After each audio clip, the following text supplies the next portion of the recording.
Buenos días. En primer lugar, quiero agradecer a Compo por la invitación a participar de este taller, a la gente de APRESID y, por supuesto, a todos ustedes, ¿no es cierto? Es muy lindo hablar a sala llena y realmente no, es un honor, digamos, ¿no? que nos puedan acompañar de esta manera. En el taller vamos a repasar un poco, ¿no es cierto?, las herramientas que nosotros tenemos, ¿no es cierto?, para diagnosticar las necesidades nutricionales de los cultivos, ¿no es cierto?, que en algunos casos los elementos principales serán básicamente para la elección de la dosis a aplicar, y en otros elementos, como pueden ser, por ejemplo, un micronutriente, la decisión de si tenemos que fertilizar o no. Si bien, digamos, básicamente estaba enfocado hacia soja, para poder incluir el nitrógeno, ¿no es cierto?, por supuesto que yo también me voy a tener que referir a cultivos de gramíneas. ¿Cuáles son los objetivos, ¿no es cierto?, de desarrollar un sistema de recomendación para decidir la fertilización con un determinado nutriente? Bueno, en primer lugar, detectar, digamos, la carencia de algún nutriente esencial, ¿no es cierto? O sea, darnos cuenta que nos está faltando en un estado lo suficientemente temprano como para que podamos corregirla sin estar perdiendo el rendimiento. A veces es muy fácil, hasta de una manera visual, lo podemos hacer en un estado avanzado cuando ya nos damos cuenta, pero cuando nosotros vemos el síntoma, sabido es que ya estamos tarde y ya no vamos a poder capturar el 100%, ¿no es cierto?, de ese rendimiento o de la respuesta de ese nutriente en particular. Por otro lado, vamos a tratar de correlacionar la respuesta con un indicador simple, ¿no es cierto? Si nosotros tenemos que hacer una fórmula compleja, costosa, ¿no es cierto?, difícil de interpretar, tampoco nos va a servir, ¿no es cierto? Nosotros queremos manejar un lenguaje común que sea fácilmente estandarizable, ¿no es cierto? De ahí el valor de los análisis de suelo, que todos sabemos de qué estamos hablando cuando decimos que tenemos que tomar una buena muestra de suelo, y un resultado simple lo queremos correlacionar con la expectativa de respuesta, ¿no es cierto? Y por otro lado, ¿no es cierto?, queremos planificar un escenario, ¿no es cierto? Entonces tenemos que diagramarnos un objetivo técnico, o sea, saber cuánto puede ser la respuesta, cuánto puede ser la eficiencia de uso de nutriente, y económico, ¿no es cierto?, saber cuál es la rentabilidad de la fertilización, ¿no es cierto? Entonces, para eso desarrollamos modelos, ¿no es cierto?, que tienen una expectativa de respuesta y un determinado error, que nos dicen en qué rango, ¿no es cierto?, podemos llegar a estar, digamos, ¿no es cierto? Fundamentalmente, esto es importante porque los fertilizantes son generalmente el principal componente del costo de producción. Entonces nosotros tenemos que digamos, prever una respuesta esperable y un retorno económico, ¿no es cierto?, a ese uso de insumos. Entonces, ¿cuáles van a ser los requisitos de cualquier sistema de recomendación? Bueno, ser ágil, rápido, de bajo costo, eso es esencial. Tenemos que tener resultados rápidos, entenderlos y a un costo que sea accesible. Generalmente son muy accesibles en relación a la inversión que se hace en fertilizantes. Tiene que estar basado en variables simples, ¿no es cierto?, y ser replicable, ¿no es cierto?, que nosotros podamos, lo que yo les digo acá, reproducirlo a campo. Y por otra parte tiene que estar adecuadamente calibrado y validado en nuestra zona, ¿no es cierto?, porque nosotros podemos desarrollar un modelo teórico, ¿no es cierto?, que puede ajustar muy bien, pero cuando lo llevamos al campo no nos predice nada o tiene mucho error, y eso tampoco no nos va a servir.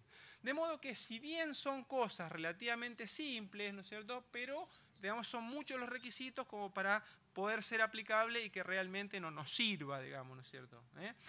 Cuando estamos hablando de nutrientes de baja movilidad, ¿no es cierto?, como es el caso de fósforo en otras regiones del mundo, ¿no es cierto?, como puede ser potasio, ¿no es cierto?, es realmente un poco más simple, porque básicamente se conoce en todo el mundo, ¿no es cierto?, que los nutrientes de baja movilidad, que básicamente se mueven por difusión, correlacionan bien, ¿no es cierto?, con los análisis de suelo. O sea, la respuesta depende básicamente de su concentración de nutrientes en el suelo. Entonces podemos ver, por ejemplo, esta metodología desarrollada para soja, ¿no es cierto?, donde relacionamos el nivel de fósforo inicial con la respuesta a la fertilización.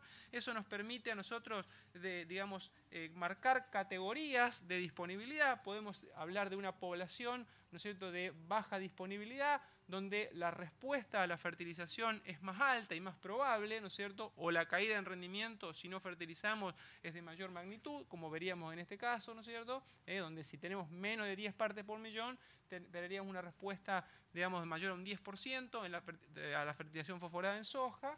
Otra zona, digamos, de media disponibilidad, donde por ahí la expectativa de respuesta es un poco menor, pero todavía sigue siendo consistente, ¿no es cierto? Como marcaríamos en este caso en soja entre un 10 y 19 partes por millón, siempre son un poco arbitrarios los umbrales, y otra zona donde la respuesta es menos probable, ¿no es cierto? O económicamente, digamos, por ahí no siempre, ¿no es cierto?, es conveniente. Pero con los nutrientes de baja movilidad no tenemos demasiados problemas, digamos, ¿no es cierto? Ahora, cuando empezamos con los nutrientes de alta movilidad, como es nitrógeno o azufre, es un poco más complejo, digamos, porque la respuesta no depende tanto de su nivel en el suelo, sino que más bien depende de su dinámica de absorción. Entonces, muchas veces, digamos, el diagnóstico pasa más por predecir el rendimiento objetivo, la tasa de demanda, ¿no es cierto?, que precisamente su misma concentración en el suelo.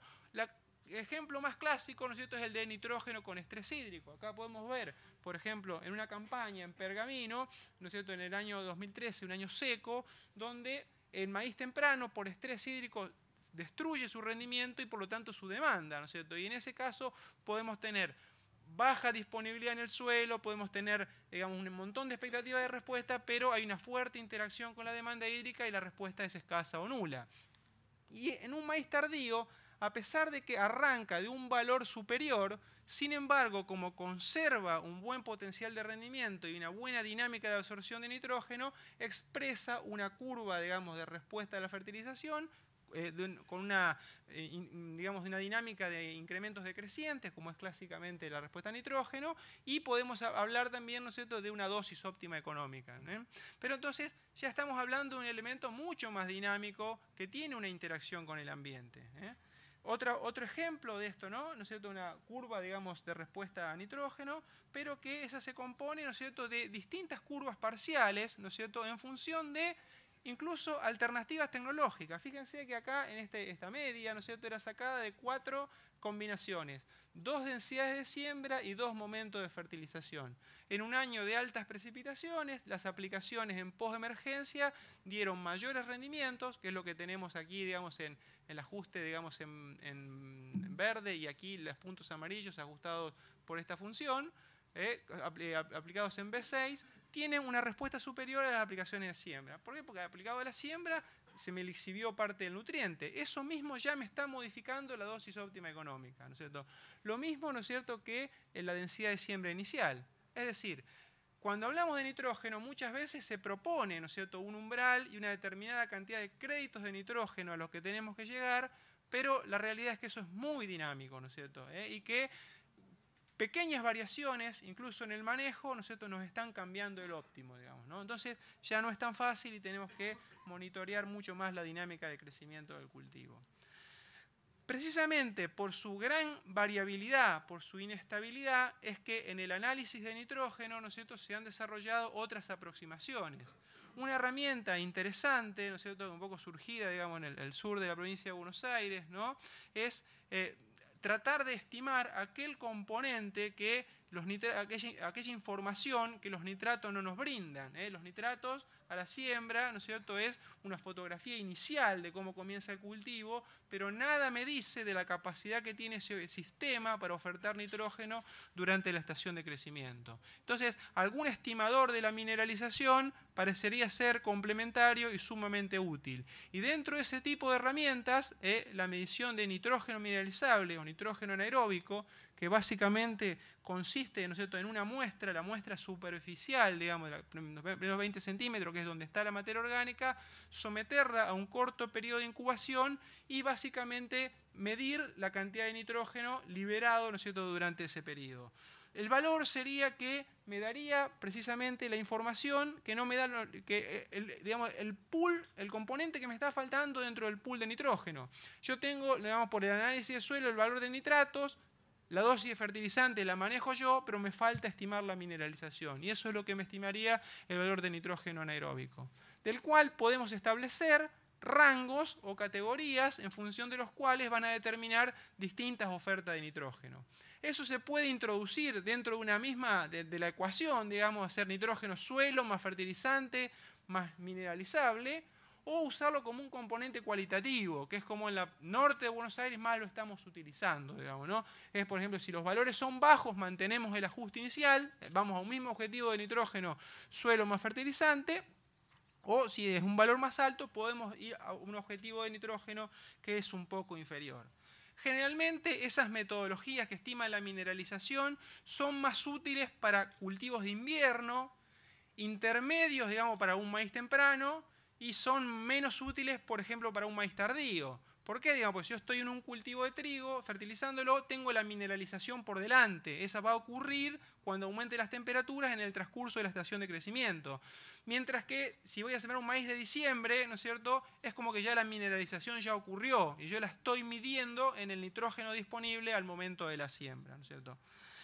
Si bien es una herramienta conceptualmente muy interesante y complementaria del valor de nitratos, nosotros para nuestra región del norte de Buenos Aires, que está muy agriculturizada, lo mismo sería para el sur de Santa Fe, tenemos 80 años, 100 años de agricultura en casi todos los lotes, el problema que estamos encontrando es que hay un escaso rango de variación en la variable, o sea, en todos los casos nos da valores bajos, o sea, es muy difícil encontrar un lote que vaya a mineralizar una cantidad significativa de nitrógeno. Eso es lo que básicamente les quiero decir. Y por otro lado, una cosa que nos ha llamado la atención también es que cuando nosotros encontramos lotes, digamos, ¿no es cierto?, que han tenido un manejo distinto, como por ejemplo en este caso lotes que hayan recibido guano en los últimos 3 años versus en este caso otros que no recibieron guano, no nos marca, ¿no es cierto?, una variación. Lo cual nos llama mucho la atención, digamos, ¿no es cierto?, que pasará esto porque es una herramienta que es sensible a manejo, pero otras variables, como por ejemplo el nivel de fósforo, en este caso explotan, son mucho más altos, ¿no es cierto?, o incluso los mismos nitratos suelen ser más altos. En ese caso no lo está detectando, digamos, ¿no? Por lo tanto, bueno, es una herramienta que todavía requiere sus ajustes y a lo mejor, bueno, en algunas zonas puede tener más valor que en otras, digamos, ¿no? Una herramienta para los diagnósticos que sin duda es sumamente promisoria y queremos que por este lado, digamos, vamos a avanzar mucho y tenemos mucho camino por recorrer, es el uso de los sensores, ¿no? De esto podemos, o las herramientas básicamente de visualización, de diagnóstico remoto, ¿no?, dentro de las cuales podemos empezar partiendo por el viejo y conocido SPAD, el Green Seeker, que es algo un poco más un medidor de NDVI, digamos, ¿no?, o herramientas que pueden pasar por calcular índices a partir de fotografías aéreas o imágenes digitales. Esto que les muestro yo es un trabajo, ¿no es cierto?, que hicimos este año, ¿no es cierto?, en maíz POP, digamos, y básicamente está hecho a partir del Green Seeker, donde tenemos para 4 dosis iniciales de nitrógeno, 4 tratamientos de reajuste, ¿no? En este caso, digamos, esta dosis básica estaría en las columnas verdes. Cuando vamos a las columnas de color rojo, ¿no es cierto?, tenemos una refertilización con 40 kilos de nitrógeno. Las columnas amarillas marcan la misma fertilización inicial, pero puesta en B6. Fíjense que en un año con altas precipitaciones, B6 me rinde más que siembra. Y por último, la última columna es con 60.000 plantas en lugar de 80.000, que eran las 3 restantes. Pero básicamente lo que nosotros queríamos ver es la necesidad de refertilización. Entonces calculamos un índice de suficiencia de nitrógeno relativo, comparando el valor de NDVI, ¿no es cierto?, de cada una de las dosis en relación a la dosis máxima, y podemos ver que para la dosis de 0 y la dosis de 40 kilos de nitrógeno nos marcaba valores que tenían una diferencia con relación a la dosis máxima de un 3 a un 5% en ese NDVI, y que más o menos, ¿no es cierto?, nos estaba prediciendo una respuesta de 400 a 900 kilos por hectárea. Es decir, que fue más o menos sensible, ¿no es cierto?, a digamos, identificar una necesidad de diagnóstico, una necesidad adicional de nitrógeno. Por último, ¿no es cierto?, otra utilización, ¿no es cierto?, de estas herramientas de sensoramiento remoto, ¿no es cierto?, es una red de trabajo, ¿no es cierto?, que estamos haciendo, digamos, con la Universidad de Buenos Aires, en Cebada Cervecera, se lo muestro como ejemplo, donde se usaron diferentes indicadores, como el NDVI partiendo o evaluado a través de Green Seeker, distintos índices que básicamente tienen que ver con mediciones, sobre todo en el infrarrojo o cocientes entre índices, o digamos el SPAD, que es una herramienta de mano que mide concentración de nitrógeno, intensidad de verde, concentración de nitrógeno, y donde, bueno, el SPAD se manifiesta como lo mejor, digamos, ¿no?, para medir, para estimar básicamente el contenido de proteína, y el resto de las herramientas con algunos índices que, de acuerdo a lo que ya dice la bibliografía, ¿no es cierto?, como por ejemplo este OSABI o este cociente entre Tcari y MTBI2, son promisorios, digamos, ¿no es cierto?, para estimar el potencial de crecimiento del cultivo y la respuesta a la fertilización. Esto es un mundo, digamos, ¿no es cierto?, todo el cual, digamos, resta avanzar mucho, ajustarlo, digamos, a nuestras condiciones de cultivo, pero creemos que por simplicidad, por bajo costo y por rapidez es por donde va a pasar el diagnóstico de la nutrición, digamos, de aquí en adelante, ¿no es cierto? Ahora, hay elementos, digamos, de menor, digamos, que por su menor demanda, por muchas veces están en el límite de la respuesta, requieren, digamos, de determinaciones más complejas todavía, ¿no es cierto? Como por ejemplo en el caso de los micronutrientes, el zinc, por ejemplo, es un elemento de baja movilidad que se podría, digamos, diagnosticar a partir de análisis de suelo, pero, digamos, donde los análisis de suelo no forman parte de una condición de rutina. Entonces, un poco la propuesta, digamos, ¿no es cierto?, que es de analizar aquellas condiciones predisponentes, ver si están presentes. Por ejemplo, nosotros sabemos que desde el punto de vista de los factores químicos, un pH relativamente alcalino, bajos contenidos de materia orgánica, altos niveles de fósforo en el suelo o altos niveles de fertilización con fósforo o una elevada saturación de cationes son factores predisponentes. También factores que desde el punto de vista del manejo sean predisponentes a una respuesta a la fertilización con zinc. Y recién de estar presentes, entonces recomendamos ampliar el análisis de suelo, medir la concentración de zinc en suelo, y si estamos por debajo de los umbrales críticos, se ha propuesto 1 parte por millón para maíz, un rango de 0,8 a 1 parte por millón en trigo, entonces ahí sí recurrir a la decisión de fertilización. Por ahí el análisis de zinc no va a formar parte de los análisis de rutina, pero podemos evaluar condiciones predisponentes para proceder, ¿no es cierto?, a realizarlo. Si estamos dentro del rango de eficiencia probable, recurrir a la fertilización. Como conclusiones, entonces, podemos decir esta primera parte, podemos decir de que hasta el momento se ha realizado un notable esfuerzo, ¿no es cierto?, en el diagnóstico de carencias nutricionales. Creemos que, sin embargo, se ha avanzado poco, ¿no es cierto?, en evaluar y validar la nutrición de los cultivos una vez que ya están implantados, ¿no es cierto?, con análisis de planta o análisis foliares, que van a ser un poco el objetivo de la segunda parte que va a avanzar Eduardo. Existen numerosos experimentos, ¿no es cierto?, donde se ha evaluado fertilizantes con distinta composición de macro o micronutrientes, en muchísimos casos, ¿no es cierto?, con respuestas favorables, pero, ¿no es cierto?, desde el enfoque tradicional, y sobre todo yendo a lo que son micronutrientes, digamos, muchas veces nos ha costado fundamentar la respuesta, digamos, ¿no es cierto? Es decir, sabemos que, por ejemplo, hay una gran cantidad de ensayos, respuesta zinc, pero muchas veces no sabemos explicarla, digamos, a partir de las herramientas de diagnóstico tradicionales. Entonces, bueno, vale la pena indagar en nuevas metodologías que nos podrían hacer trabajar con un mayor grado de certidumbre, y un poco en eso va a continuar Edgardo con su presentación.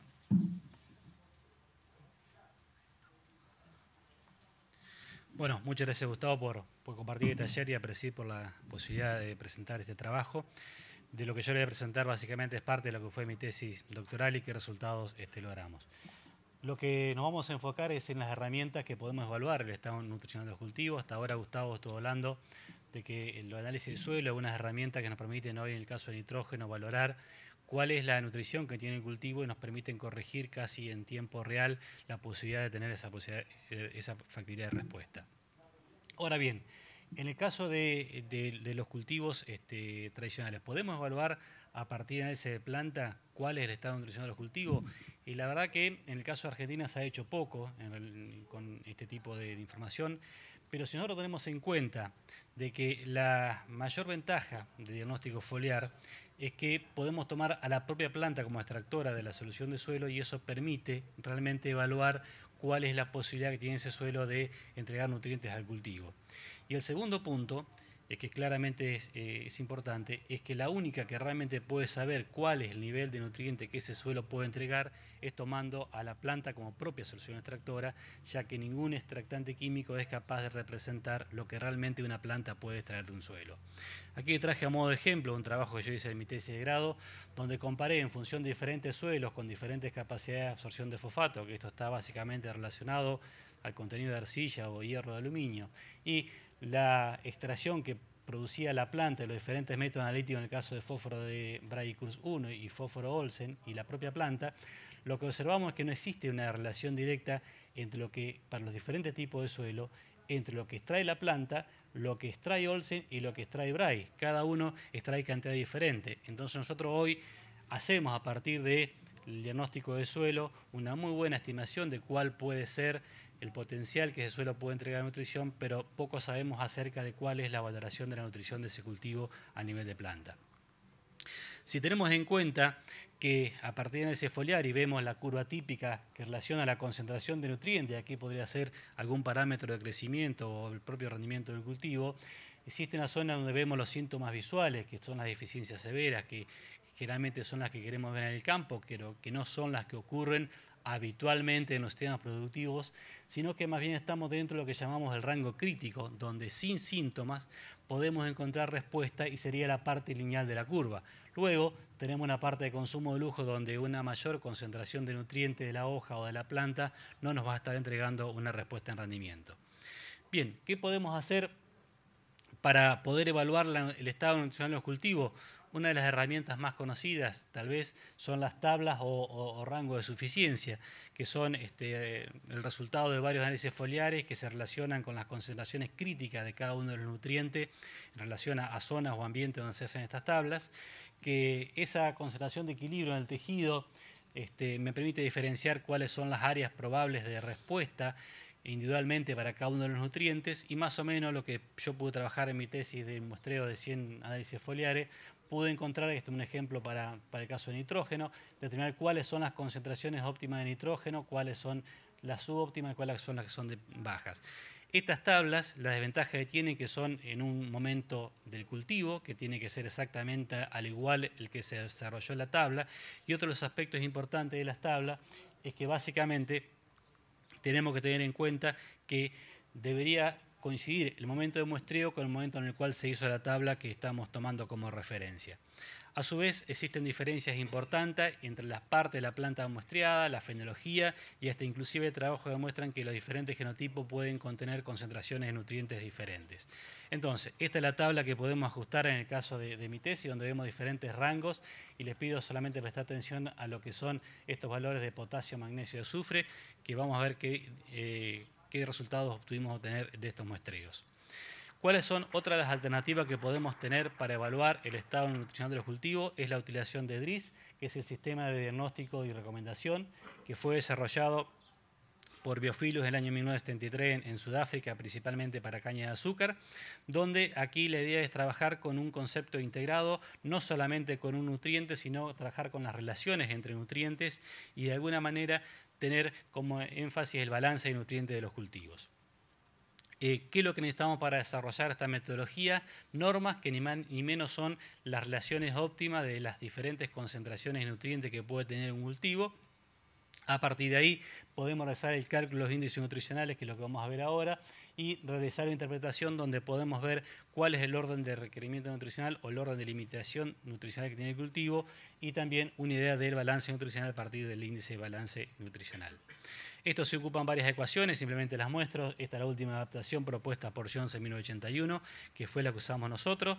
Y básicamente esto sería el índice de nitrógeno, que se toma en cuenta las relaciones de todos los nutrientes, tanto en formas directas como inversas, y a partir de ahí se calcula esos índices. Esto va a ser bastante fácil de llevar adelante, porque vamos a cargar los análisis en un aplicativo que estamos desarrollando con Compo, y básicamente a partir de ese aplicativo vamos a tener, en función de la concentración foliar de todos los nutrientes evaluados, los índices DRIS, y lo que me está diciendo estos índices, cuando más negativos son, ese nutriente se encuentra más deficiente en el cultivo. Y cuando está más cercano a cero, podríamos decir que ese nutriente está cerca del balance nutricional, y cuando está muy por encima de cero, ese valor significa que está en desbalance o que hay un exceso de ese nutriente en concentración. Donde además nos va a dar, para este caso, esta muestra, un orden de limitación nutricional donde el valor más negativo es cobre, que sería el nutriente que más está limitando en este caso, luego le sigue potasio, boro, y también un índice de balance nutricional que vamos a ver que cuando este valor llega a cero, podemos seguir que el cultivo se encuentra en forma balanceada. Y una rápida interpretación de la gráfica, vamos a decir los valores negativos son los nutrientes que deberíamos pensar atención, y los valores que están por encima tenemos que ver cómo realmente podemos ajustar un balance para que la nutrición tienda a que estos valores sean cercanos a cero y poder expresar el máximo potencial.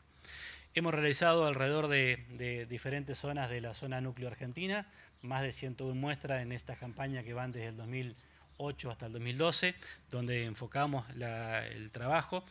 Y básicamente el muestreo se muestrea la tercera y cuarta hoja trifoliada en estadio R1. Existen trabajos de que no existiría muchos cambios en cuanto si yo adelanto este muestreo, siempre y cuando tome estas hojas para poder realizar los análisis completos de todos los nutrientes. Vamos a mostrar algunos resultados de los cuales tuvimos. Estos fueron los rendimientos que se lograron a nivel de lotes de productores. Aquí no estamos hablando de ensayo, acá la idea era evaluar cuál era realmente el estado nutricional de los cultivos. Y si miramos los rendimientos, los más altos fueron en provincia de Buenos Aires, veamos muestra norte de Buenos Aires, centro-sur de Córdoba y centro-sur de Santa Fe. Y si miramos a nivel de cuáles son los nutrientes que están limitando la producción a nivel nacional a partir de estos lotes que muestreamos, encontramos que azufre es el principal nutriente limitante. Hay varios trabajos relacionados a azufre en Argentina y específicamente Graciela Cordones junto a Fernando Martínez hace algunos años atrás realizó un muestreo en la zona centro-sur de Santa Fe donde coincide que el azufre sería uno de los nutrientes vía foliar que están en baja concentración y sabemos la posibilidad de respuesta que tenemos en este nutriente. Por ahí para anotar como segundos nutrientes que aparecen como limitante nitrógeno, acá obviamente en el caso soja habría que pensar y revisar cómo se está haciendo la inoculación y qué herramientas tenemos para mejorar nitrógeno y algunos otros nutrientes que tenemos que pensar entre magnesio y para potasio. Como micronutrientes, cobre y zinc y en exceso manganeso y en el caso de macro seguido por calcio. En el caso, si miramos por provincias, básicamente existen diferencias entre las provincias, donde magnesio aparece en la mayoría y en algunos casos fósforo, en aquellos casos que no se ha fertilizado, aparece como nutriente limitante. Si tenemos que mirar cuál sería otra de las formas de interpretar que tenemos con esta metodología a partir del índice de balance nutricional, que es ni más ni menos la suma de cada uno de estos índices nutricionales. Cuando tiende a cero, logramos los valores más altos de rendimiento y de alguna manera lo que nos está diciendo esto es que existen desbalances importantes y en algún otro caso limitaciones de nutrientes en algunos de los cultivos. Bueno, esto es lo que queríamos presentarle de información y existen la posibilidad ahora de realizar preguntas.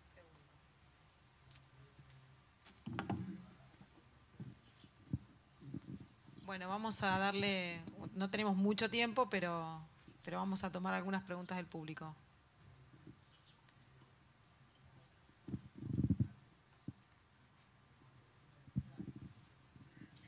¿Qué tal? Buen día. Quería consultar más que nada cuando hablan del muestreo que hicieron, si se hizo aplicación, o sea, los lotes que utilizaron, las aplicaciones de otros productos en el lote, o si son, porque obviamente hay casos donde por ahí el producto, hay algunos productos quelantes que pueden alguna vez inmovilizar o modificar algún micronutriente.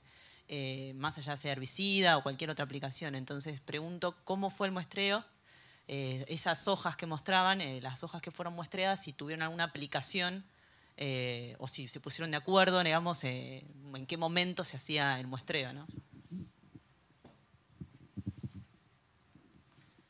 El muestreo se hizo en R1, que es lo que ha recomendado a nivel internacional. Y no tenían aplicaciones de nada, solamente sí el manejo tradicional y actual del productor con fertilización fosfatada. La mayoría, el 80% del lote tenía aplicación de fósforo de base y ningún otro nutriente en particular.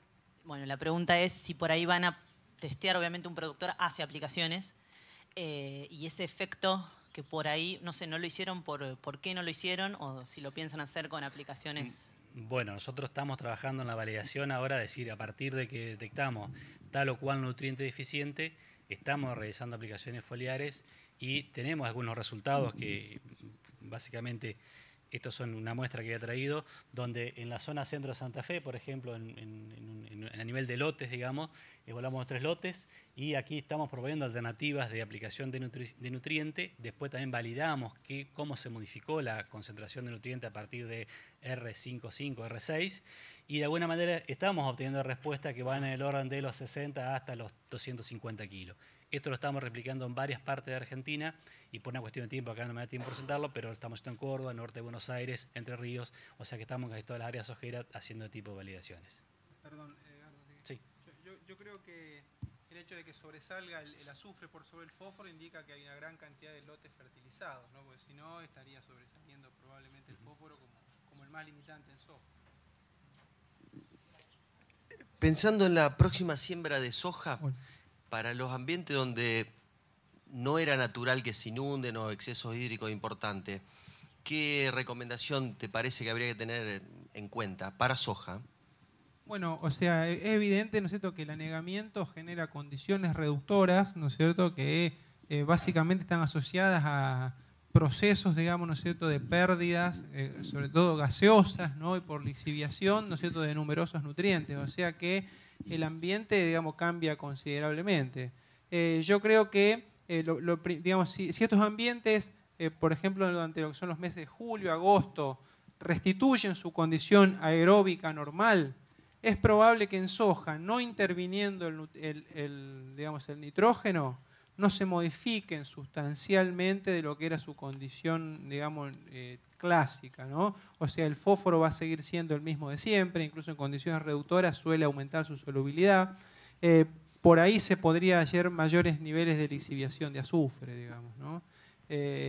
Lo que sí que nosotros nos vemos, digamos, como una tendencia general, es que, bueno, venimos de 2 o 3 años, ¿no?, de forzando el sistema con rendimientos muy altos y escasa fertilización, ¿no es cierto? Y bueno, eso cada vez nos lleva más al nivel de, digamos, tener grandes necesidades, ¿no es cierto? Un poco lo que hablamos, ¿no?, me llevo una parte de mi presentación de mi charla, de que en algunos casos el nitrógeno anaeróbico nos da bajos valores en toda la región. Bueno, indica que, digamos, por falta de rotación, muchos años de agricultura, la capacidad de mineralizar nutrientes que tenía la materia orgánica, que nos cubre un montón de baches nutricionales, hoy ya no es tanta. Eso veíamos, por ejemplo, en los trigos, que sí mostraban una consecuencia probablemente de esos excesos, 20, 30 kilos de nitrógeno en el suelo. Entonces, bueno, había que hacer un paso largo, digamos, hasta llegar a una condición de suficiencia.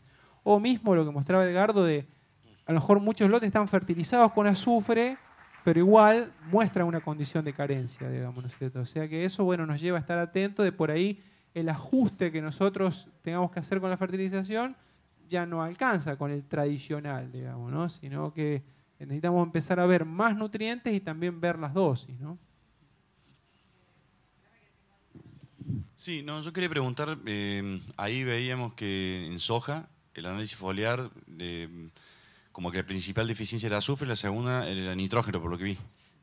Sí, nitrógeno, potasio y magnesio. Y en el caso de nitrógeno, yo la verdad no estoy tanto en el tema, pero tengo entendido que no hay tanta respuesta en soja a la fertilización nitrogenada por una cuestión de la simbiosis.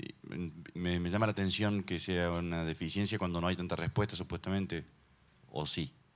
No, o sea, que no haya respuesta no significa que no llegue a los valores óptimos que el cultivo requiere, ¿tá? Si vos lo mirás, inclusive por tabla de suficiencia, que sería la interpretación más rápida de hacer, existen muchos lotes donde el contenido de nitrógeno en hoja no llega a los valores óptimos y tampoco se expresan los rendimientos adecuados.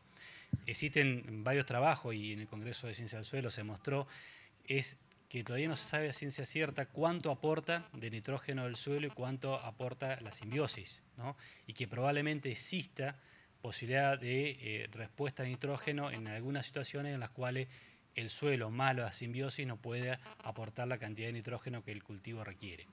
Y otro punto importante es que estos son muestreos en condiciones reales de campo. Entonces, si ese cultivo atravesó alguna situación de estrés, que algunos puntos ahí lo marca, probablemente si hubo un estrés hídrico importante, la fijación biológica se cayó. Entonces hace de que ese lote muestre deficiencia de nitrógeno, ¿no? Más allá, digamos, de la cuestión de que, es cierto, más del 80% de nitrógeno proveniente desde la simbiosis.